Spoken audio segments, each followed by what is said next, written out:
The Zodiac Killer, the Unsolved Cipher, 5 minute script. Imagine Northern California in the late 1960s, a time of peace shattered by a nameless phantom.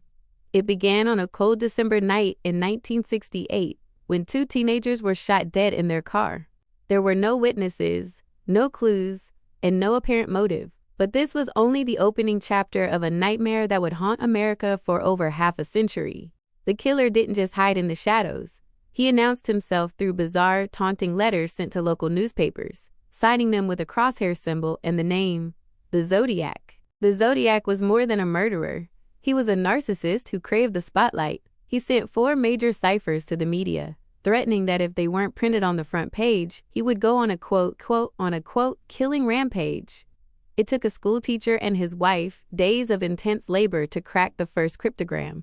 Its contents were chilling, declaring, "I like killing people because it is so much fun. It is more fun than killing wild game in the forest because man is the most dangerous animal of all." Yet, that was only one message. The remaining ciphers baffled the FBI, the CIA, and the world's greatest codebreakers for more than 50 years, leaving his true identity locked behind a wall of mysterious symbols. The Zodiac's methods were as unpredictable as they were terrifying. He moved between guns and knives, showing a disturbing level of preparation.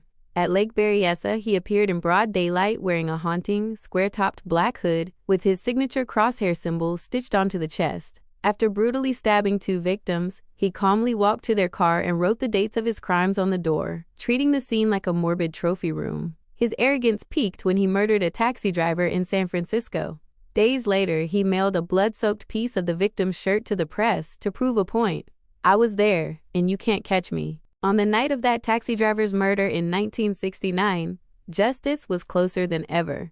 3 young witnesses saw him and alerted the authorities. However, due to a fatal communication error, officers were told to look for a black suspect instead of a white male.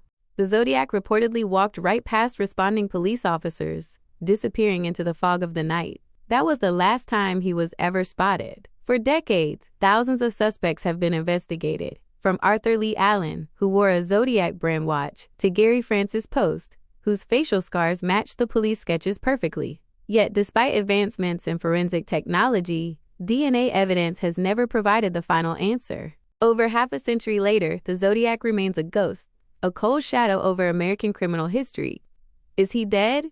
Or is he still out there somewhere, smiling as we continue to struggle with his decoded messages? His secret may have been taken to the grave, leaving us only with questions.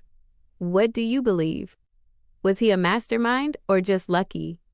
Who was the real Zodiac? Let us know your theories in the comments, and don't forget to subscribe as we continue to dive into the world's most chilling unsolved mysteries. Gợi ý để video đạt hiệu quả cao. Tốc độ đọc. Bạn nên đọc ở tốc độ